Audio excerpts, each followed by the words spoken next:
Good evening and welcome.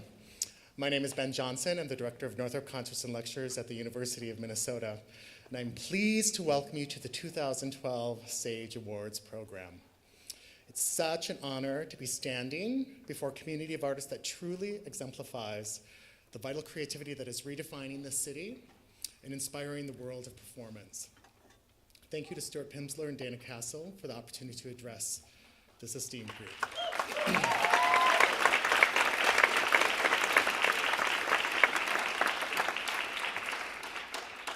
I also want to thank them specifically for pioneering this event. It should still resonate with all of you that most communities don't have a SAGE Award, and that we need to continuously celebrate the artists, educators, and arts administrators on every occasion. I'd also like to acknowledge all of the people who've dedicated this past year in terms of attending and digesting all of our dance programs. To the SAGE Award panelists, we thank you for your service. I have not been a panelist for the SAGE Awards, but I am told that the SAGE panel process is quite a heroic task and huge time commitment, but it is also one that is invigorating, thrilling, and ultimately rewarding for everyone involved. It's heroic because the level, quality, quantity, and diversity that occurs in our community is vast. The task of seeing hundreds of hours of dance is almost a second job. And as someone who sits in performances for a living, I appreciate your commitment. And I also know there is an ultimate self-reward. Truly, what an amazing problem to have, so much dance in so little time. This past September, we were lucky enough to host the Minnesota Contemporary Dance Platform. And I wanted to give everyone some observations and feedback that I've received about our dance community from our invited guests. First, I want to acknowledge the generosity and spirit of the community to participate. The energy, the aesthetic range, the commitment to creativity, ideas, craft, concepts, experimentation, and innovation was mind-blowing. You're truly an awe-inspiring group of people, and I only wish we had more time to show more companies next time. It was noticed by this group of people that we brought to Minnesota that the level of articulation, the ability to talk coherently about your work and ideas was extraordinary. You taught everyone in your presence about new ways of seeing and experiencing your art form. There were presenters who have been presenting dance for 25 years who walked away with a whole new language skill set.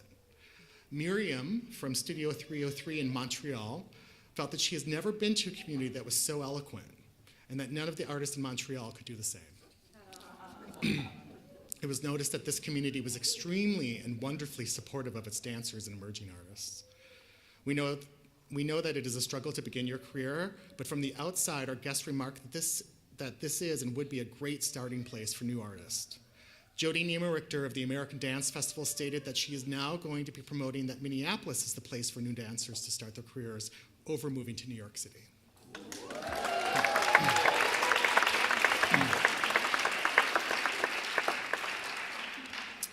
Even though we only had time to show 52 artists over 4.5 days, the level and diversity of artistry and aesthetic and the spaces that support creative work and performances was incredible.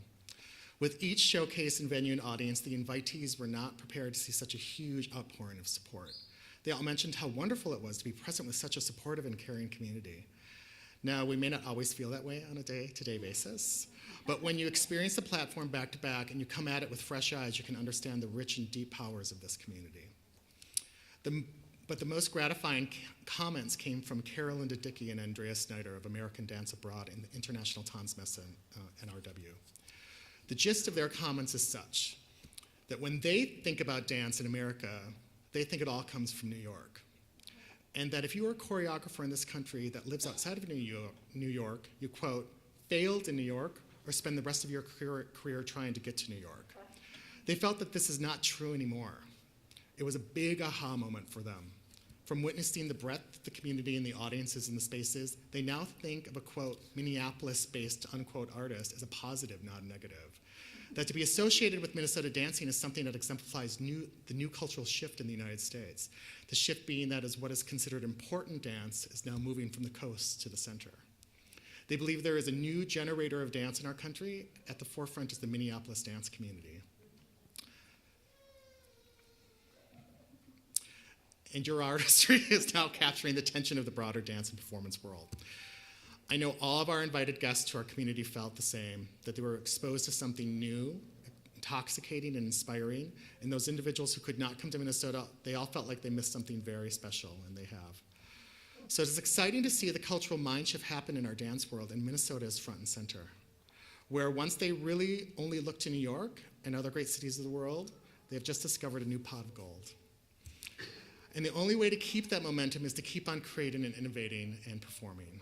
I want Minnesota to become the unprecedented bastion of cutting-edge ideas and a generator of the most exciting art in our field. I want to encourage each of you to strive to think of yourselves as world-class artists and that you can perform on an international level.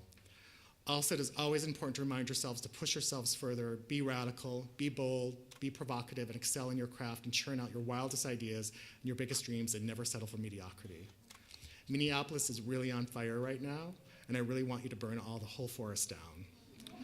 So with that, I salute all of you and wish you the most productive and creative year ahead, and I thank you for your last year of artistry. I would now like to introduce our Master of Ceremonies, Cassandra Shore, Artistic Director of Jawahir Dance. Welcome to the annual Stage Awards.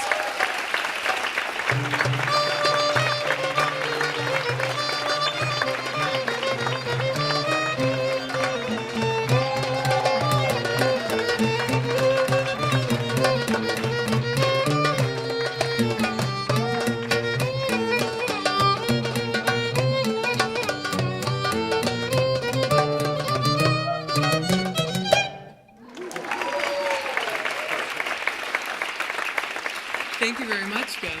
I would like to introduce the beautiful trio, Music Mundial, with the amazing Tim O'Keefe on percussion, the magnificent Laura Harada on violin,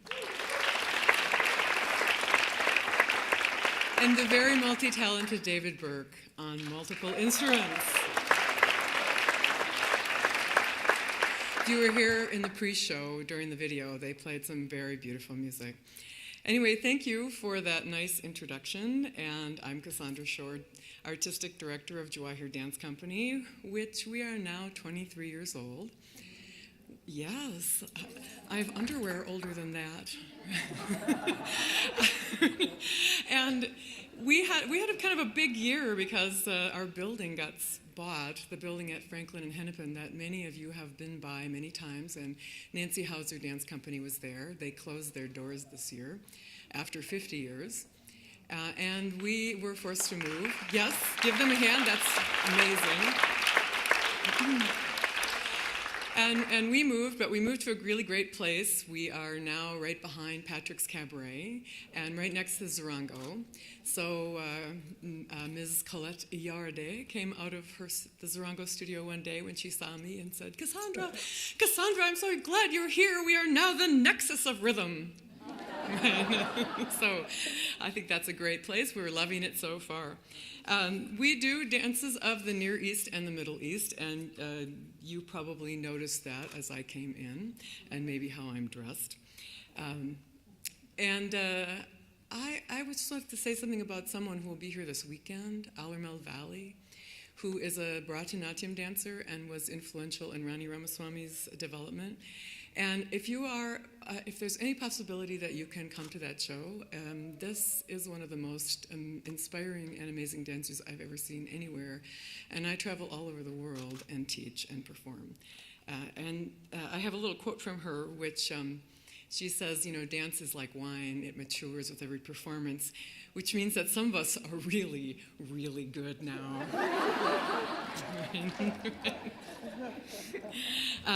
Sage can't be here tonight, but her image is here with us, and I know that she supports. She supported these awards with grace and panache over the years. And this is only the second time that her image has been on the award. And I'd like to thank the Cole Center staff for their help in putting this on. And I'd like to thank the artist who created this award. Could we see Keith Holmes, please, a Minneapolis artist? He's in the audience.